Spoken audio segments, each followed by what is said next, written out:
Hello everyone, welcome to my channel.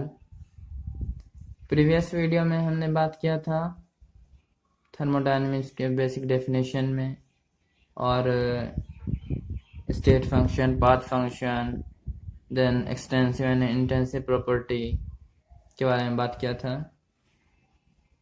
बहुत important है, उसको याद रखने का तरीका भी मैंने बताया था।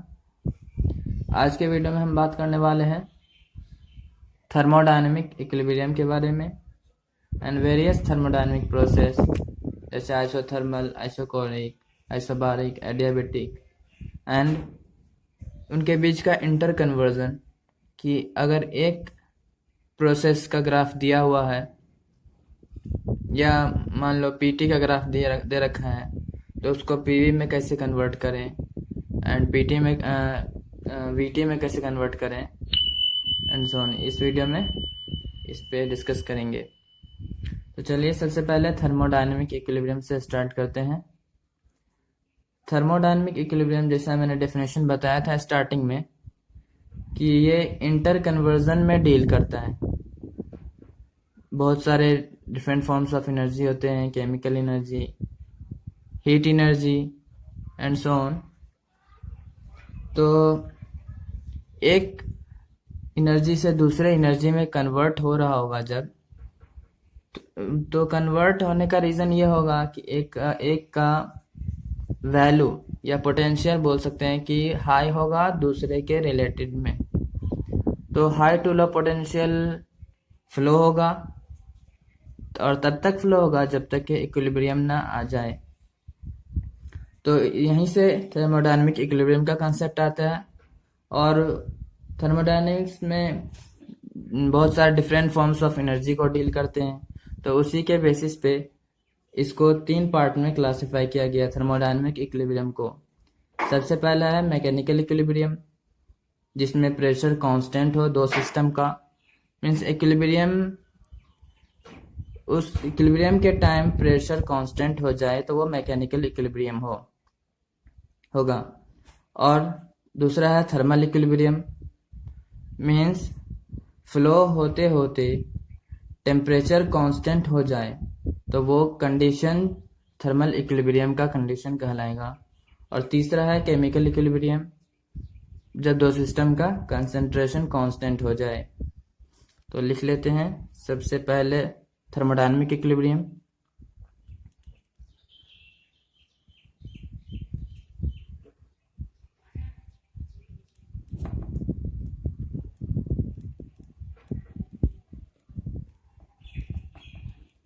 शॉर्ट फॉर्म में लिख लेते हैं। इसको 3 पार्ट में डिवाइड किया गया है। सबसे पहला मैकेनिकल इक्विलिब्रियम,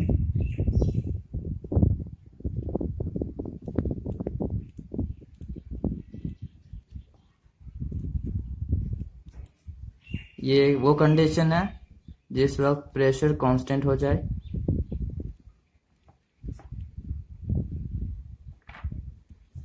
ठीक है। दूसरा है थर्मल इक्विलिब्रियम,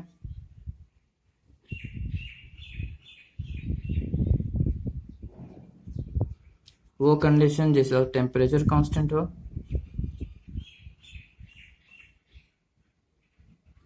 और तीसरा है केमिकल इक्विलिब्रियम,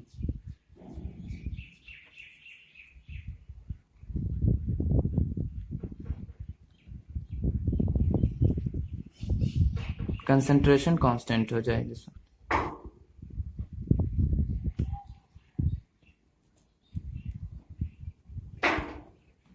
ठीक है।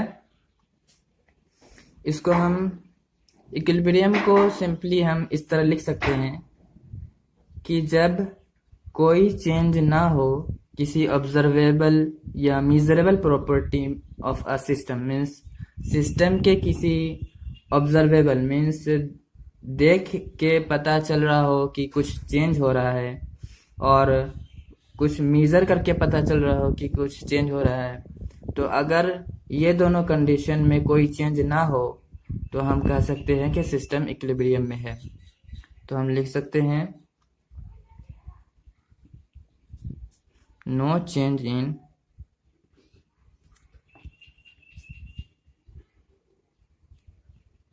observable and measurable property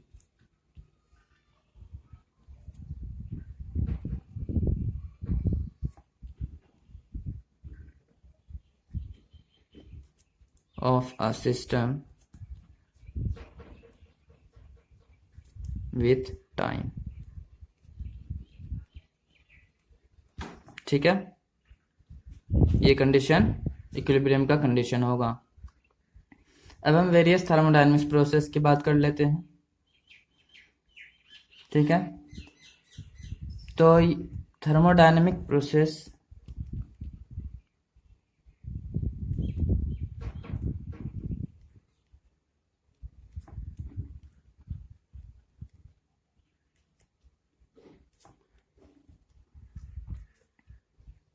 तो ये वो प्रोसेस है जिसके वजह से हम एक स्टेट ऑफ थर्मोडायनेमिक इक्विलिब्रियम से दूसरे स्टेट ऑफ थर्मोडायनेमिक इक्विलिब्रियम में जाते हैं। ठीक है, मीन्स सिस्टम अपना स्टेट चेंज करता है एक थर्मोडायनेमिक इक्विलिब्रियम के पहले स्टेट से दूसरे स्टेट ऑफ थर्मोडायनेमिक इक्विलिब्रियम में। ठीक है, तो लिख लेते हैं, it is the process by which system can change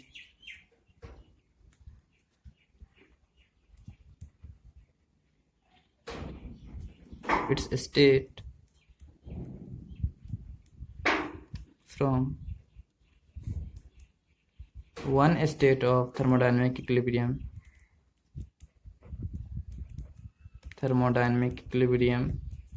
to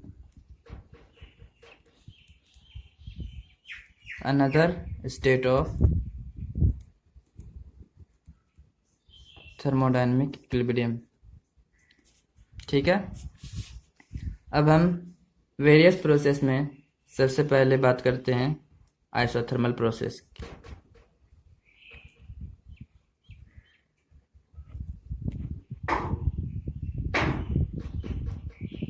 isothermal process वो प्रोसेस है जिस प्रोसेस में मेरा टेम्परेचर कांस्टेंट रहे।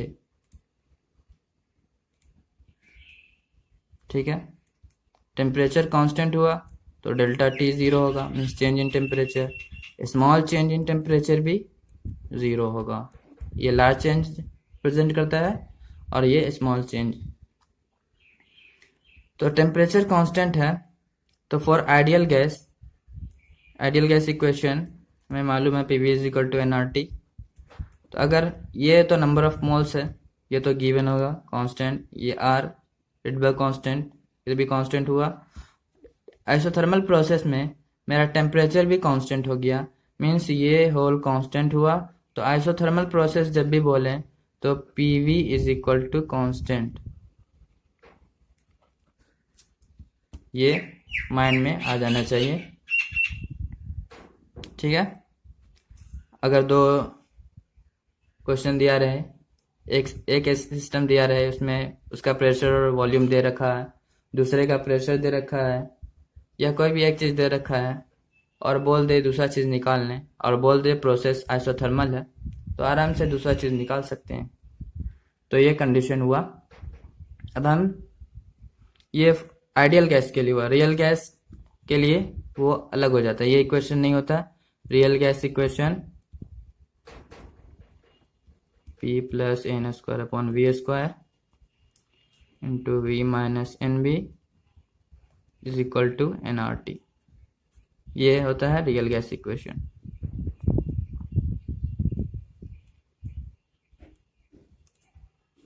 इसके बारे में हम गैसियस स्टेट में बात करेंगे, गैसियस स्टेट चैप्टर में।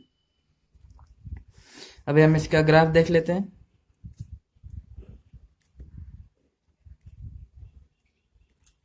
ठीक है, सबसे पहले पीवी का ग्राफ। तो आइसोथर्मल प्रोसेस को हम इस तरह रिप्रेजेंट करते हैं।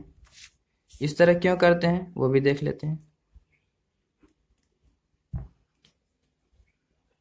इस तरह इसलिए रिप्रेजेंट करते हैं कि यहाँ हमने टेम्परेचर को कांस्टेंट किया आइसोथर्मल प्रोसेस की वजह से, तो PV is equal to constant इसका इक्वेशन हुआ। तो आपने पढ़ा होगा मैथ्स में y is equal to 1/x का ग्राफ ऐसा होता है, ठीक है। Means x into Y equal to constant का ग्राफ ऐसा होता है। तो यहाँ y का रोल प्रेशर कर रहा है और x का रोल वॉल्यूम कर रहा है, ठीक है। तो प्रेशर इक्वल टू 1/v या कोई कांस्टेंट बाई v, तो P is equal to 1/v, तो ग्राफ इस तरह होगा, ठीक है। इसमें कुछ टेम्परेचर मान लेते हैं और ये आइसोथर्मल प्रोसेस है, तो यहाँ पे टेम्परेचर इस पूरे प्रोसेस में कांस्टेंट रहेगा। ये पॉइंट लें, ये पॉइंट लें, ये कोई सा भी पॉइंट लें इस ग्राफ पे, तो मेरा हर जगह टेम्परेचर कांस्टेंट होगा। यहाँ का टेम्परेचर अगर डिफरेंस ले तो ज़ीरो होगा, यहाँ का डिफरेंस ले ज़ीरो होगा, किसी भी पॉइंट दो पॉइंट का डिफरेंस ले ज़ीरो होगा, क्योंकि ये प्रोसेस आइसोथर्मल है, ठीक है। अब हम दूसरी एक और ग्राफ बना देते हैं, ठीक है। एक और बनाते हैं, इसका टेम्परेचर T1 लेते हैं, इसका टेम्परेचर T2, इसका टेम्परेचर T3।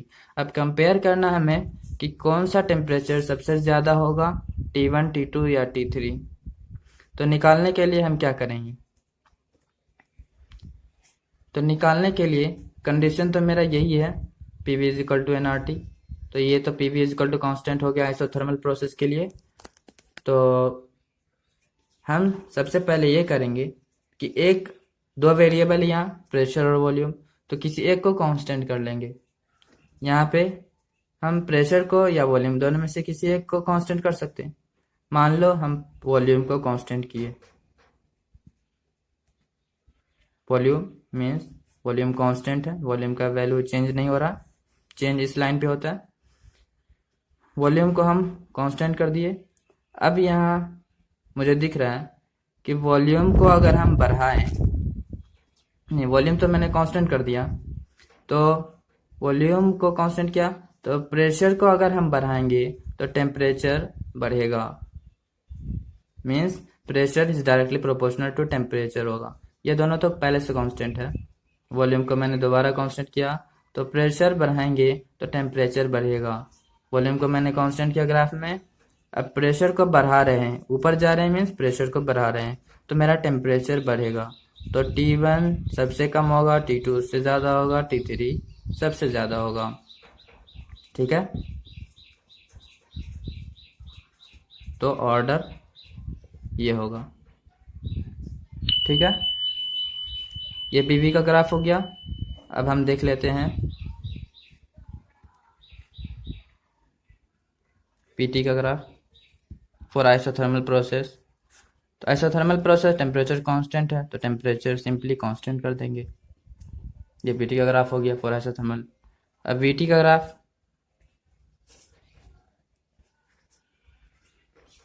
ठीक है। तो ये VT का graph simply temperature constant for isothermal process. अब हम अगले प्रोसेस की बात करते हैं, दूसरे प्रोसेस के बारे में, वह है आइसोकोरिक प्रोसेस।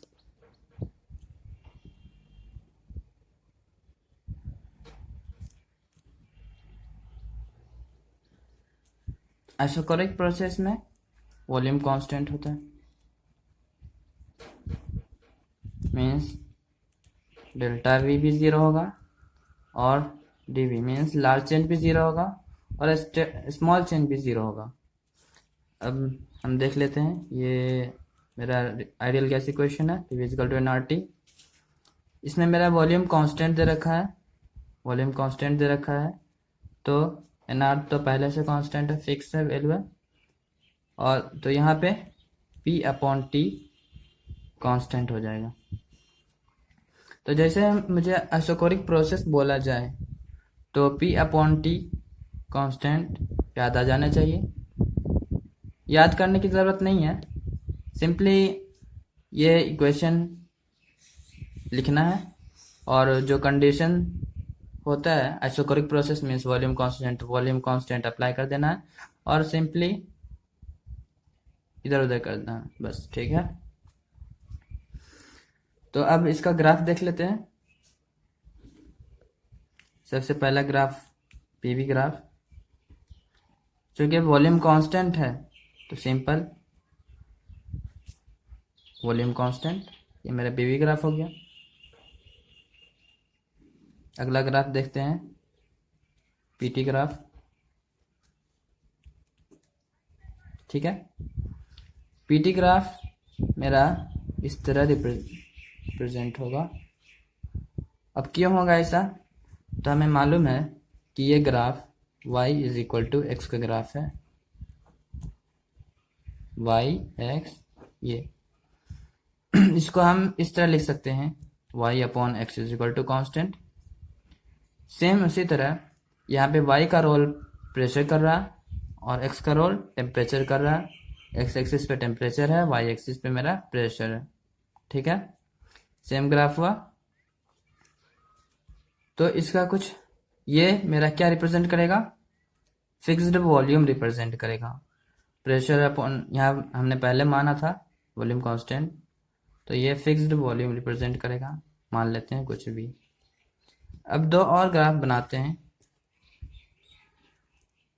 क्योंकि यहाँ पे y = x + c होता है तो y एक्सिस पे ऊपर नीचे होता है, लेकिन यहाँ पे c नहीं है। सेम यहाँ पे भी c नहीं है, तो कोई कांस्टेंट नहीं है, तो ये ओरिजिन से ही पास होगा ये ग्राफ हमेशा। ठीक है, तो दो और ग्राफ बना लिए, नेम कर देते हैं। इसका वॉल्यूम v1, v2, v3।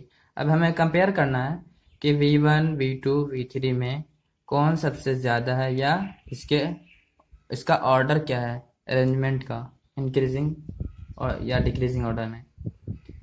तो फिर वही काम PV = nRT लिखेंगे। आइसोकोरिक प्रोसेस है मीन्स वॉल्यूम कांस्टेंट करेंगे, वॉल्यूम कांस्टेंट है और प्रेशर और टेम्परेचर मेरा दो वेरिएबल है अभी। ठीक है, तो किसी एक को कांस्टेंट कर लेंगे मीन्स फिक्स कर देंगे। मान लो मैंने टेम्परेचर को फिक्स किया, आप प्रेशर भी फिक्स कर सकते हो। टेम्परेचर को मैंने फिक्स कर दिया, टेम्परेचर को फिक्स किया तो प्रेशर बढ़ाएंगे तो वॉल्यूम घटेगा। टेम्परेचर को मान लो मैंने फिक्स किया तो PV = कांस्टेंट हो जाएगा। P is inversely proportional to V होगा, मीन्स अगर प्रेशर बढ़ाएंगे तो वॉल्यूम घटेगा, इन्वर्सली प्रोपोर्शनल है। इसलिए प्रेशर बढ़ा रहे हैं, ऊपर जा रहे हैं तो प्रेशर बढ़ रहा है, मीन्स वॉल्यूम घट रहा है। मीन्स V3 सबसे ज़्यादा होगा, उसके बाद V2 होगा, उसके बाद V1 होगा। तो ऑर्डर ऑफ अरेंजमेंट इस तरह होगा। ठीक है, अगला ग्राफ देख लेते हैं VT का ग्राफ। तो VT का ग्राफ जो कि वॉल्यूम कांस्टेंट है तो सिंपल वॉल्यूम कांस्टेंट। ठीक है, अब हम अगला प्रोसेस देखते हैं। अगला प्रोसेस मेरा है आइसोबारिक प्रोसेस। ठीक है, तो आइसोबारिक प्रोसेस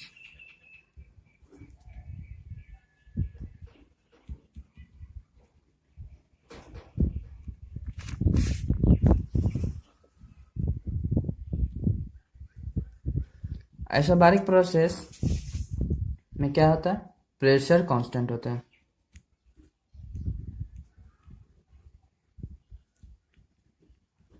प्रेशर तो change in pressure, large change in pressure भी कांस्टेंट होगा, स्मॉल चेंज इन प्रेशर भी कांस्टेंट होगा।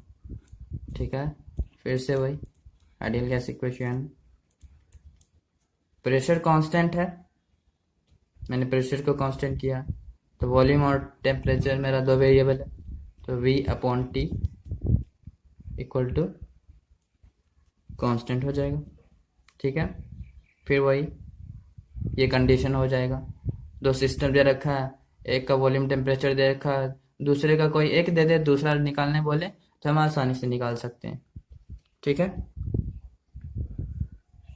अब हम इसका पीवी ग्राफ देखते हैं।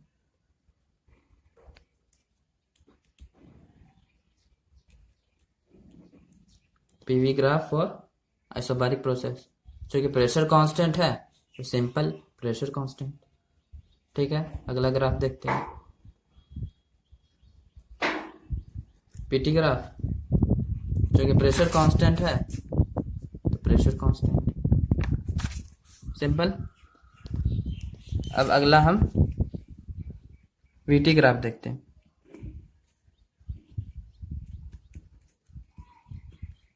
ठीक है, वीटी ग्राफ दोनों वेरिएबल है, तो इसका ग्राफ स्ट्रेट लाइन होगा।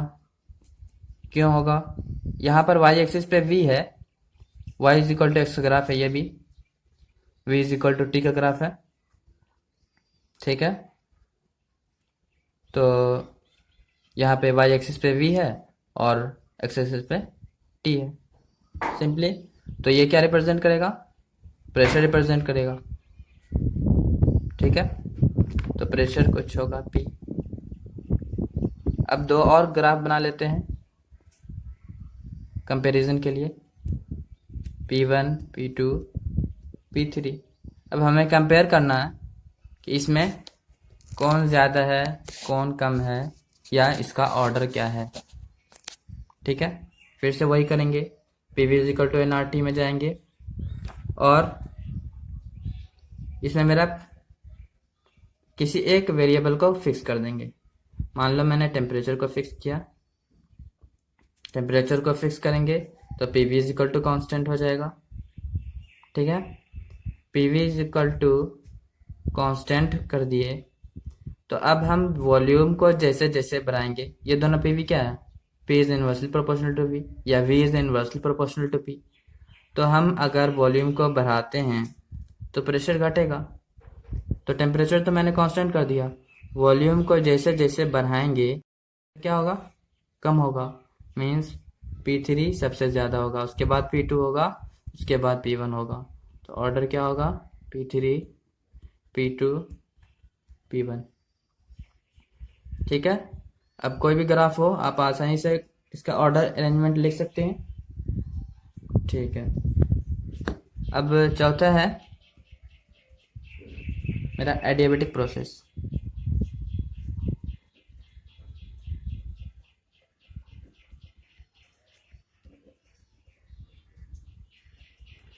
एडियाबेटिक प्रोसेस वो प्रोसेस है जिसमें कोई हीट ट्रांसफर टेक्स प्लेस नहीं होता है। मीन्स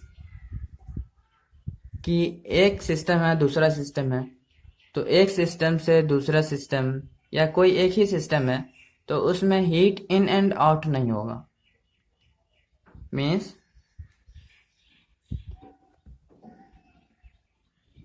क्या होगा? डेल्टा क्यू ज़ीरो होगा, मीन्स चेंज इन हीट ज़ीरो होगा। अब इसका ये मतलब नहीं है कि हीट का इन एंड आउट नहीं हो रहा है तो टेम्परेचर कांस्टेंट होगा, ऐसा बिल्कुल भी नहीं है। ठीक है, उसके पास जो इंटरनल एनर्जी है, मान लो कोई प्रोसेस हो रहा हो एडियाबेटिक प्रोसेस, तो उसका इंटरनल एनर्जी कंजप्शन हो रहा है लेकिन हीट इन एंड आउट नहीं हो रहा, तो उसका टेम्परेचर तो घटे या बढ़ेगा ही। ठीक है, तो इसमें हम सिंपली लिख लेते हैं प्रोसेस इन विच, इसका ग्राफिकल रिप्रेजेंटेशन आइसोथर्मल के ही तरह होगा बट थोड़ा स्टीप ग्राफ होगा। मान लो अगर पीवी का ग्राफ बनाते हैं तो ग्राफ ऐसा ही होगा, सिर्फ मान लो ये एडियाबेटिक का है तो आइसोथर्मल का ये होगा। इसका स्लोप गामा टाइम्स हो जाता है आइसोथर्मल प्रोसेस के स्लोप से। ठीक है, मीन्स इसका स्लोप मीन्स स्टीपनेस ज़्यादा होगा। ये कोई एक पॉइंट लेते हैं तो इसका स्टीपनेस ज़्यादा है इसका स्टीफनेस कम है। ठीक है, स्टीफनेस मीन्स अगर इस कर्व पे अगर पानी डालो तो जल्दी फ्लो इस पे करेगा, मीन्स ज़्यादा स्टीप है। ठीक है, इस तरह याद रख सकते हैं।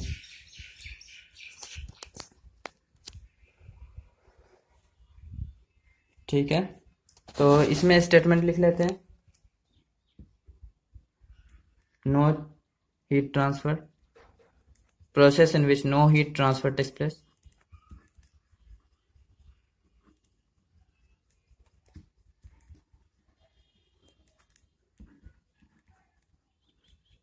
ठीक है, but not necessary to be temperature constant।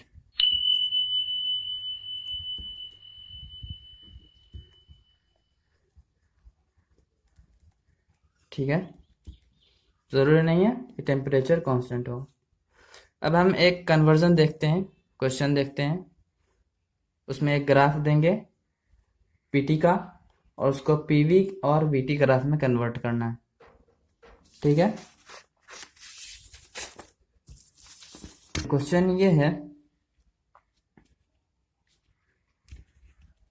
कि हमें एक प्रोसेस दे रखा है, ग्राफ, और कुछ कर्व दे रखे हैं।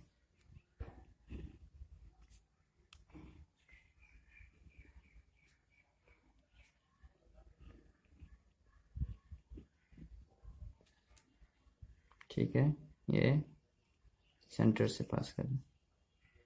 ठीक है, P और T का A to B, B to C, C to D and D to A, ये 4 प्रोसेस है।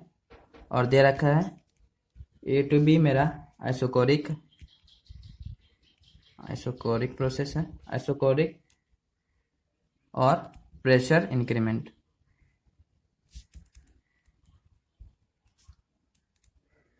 ठीक है, और B to C isothermal compression है। ये आप अपने से डिसाइड कर सकते हैं, लेकिन दे रखा है B to C isothermal compression है।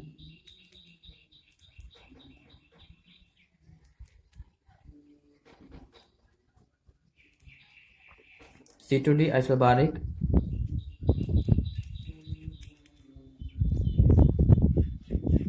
and volume decrement।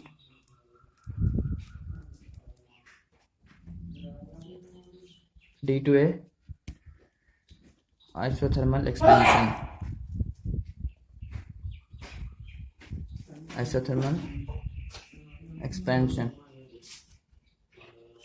तो इसमें क्वेश्चन ये है कि draw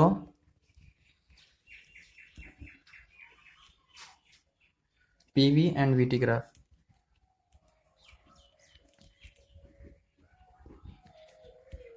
for this cyclic process।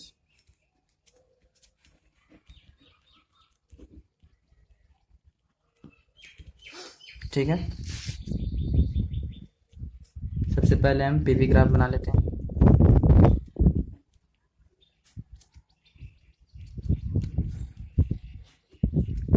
सबसे पहले हम एक प्रोसेस को पिक करते हैं। A टू B मेरा आइसोकोरिक प्रेशर इंक्रीमेंट है। ठीक है, तो PV ग्राफ में अगर हम इसको कन्वर्ट करें